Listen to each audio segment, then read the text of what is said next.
that's good. It would take care of business, it would. When you've been a Navy wife for over 20 years, you learn how to deal with things on your own because your husband's not home. My husband passed away, and a year or so before I got my AR-15, there was a home invasion not too far away from us at 2:15 in the morning, and the owner there did fire his weapon and kill the intruder. So I got to thinking that maybe I needed something to take care of myself here between the time the security alarm went on and the police showed up. What do you say to the people out there who insist that an AR-15 is not the kind of firearm you or I need for self-defense? Just rely on 911.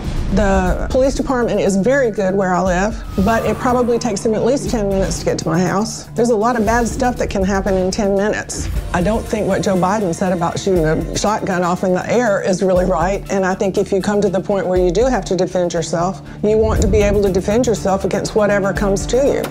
I would hope that with my Daniel Defense AR-15, that if there's bad guys there, they'd be laying on the floor with their hands across their head while I'm looking at them with my AR-15 saying, don't move because the cops are on their way. And what about the fact they want to limit the number of rounds?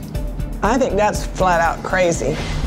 Time has come, America, to step up and ban these large capacity ammunition feeding devices. There was this situation in Georgia, the young mother who protected her children, and she had her pistol and used up every bullet she had. And if there'd been more than one person there, it would have been a different story. I don't want to run out of bullets if there's a problem here. If I've got a 30-round magazine, I don't have to shoot all 30 rounds, but I have it available. And to me, that is much more secure feeling than having 6 and needing 12 more.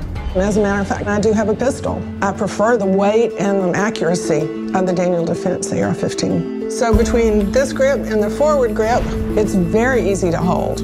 Our guns weigh less than my wife's pocketbook, so our gun is actually a very good product for ladies because it's very low recoil and adjustable to fit them. And it is not an assault weapon, it's a rifle. Do you like going to the range? Yes, I do. I love going to the range, it's fun, and I took classes. Every time I have gone to shooting, they said, okay, what are you shooting today? And I'd put my case up there and open it, and they'd look at it and they go, ooh, that is a good looking gun. So I think they recognize the quality that goes into it. Almost every single time, the first time a man or a woman shoots our gun, they turn around and they look at you with a big smile on their face. That's why I wrote the email to Marty, because at some point it's like, what's the old term, put up or shut up? Well, we're talking about a football game. Concussions, broken legs, all these other kinds of things that go on in a football game, and they want to restrict an ad where a Marine wants to protect his family with a legal firearm from a local company, Daniel Defense. It was not the right thing for the NFL to do. And hopefully someday Marty will have his ad there and we will get the discussion going. I'm a member of the Daughters of the American Revolution. Our forefathers were patriots, and we believe in supporting that and supporting our country. I think there's an agenda there to marginalize people who support the Constitution now. It's been such a slippery slope. My father died about 30 years ago, and if he came back today, he would not recognize this country. And that is scary when it's less than a generation. I have 6 grandchildren. I would hope that as they grow up and take their place in society, that they would be able to know that these freedoms that are guaranteed by the Constitution are guaranteed and enforced rather than chipped away at.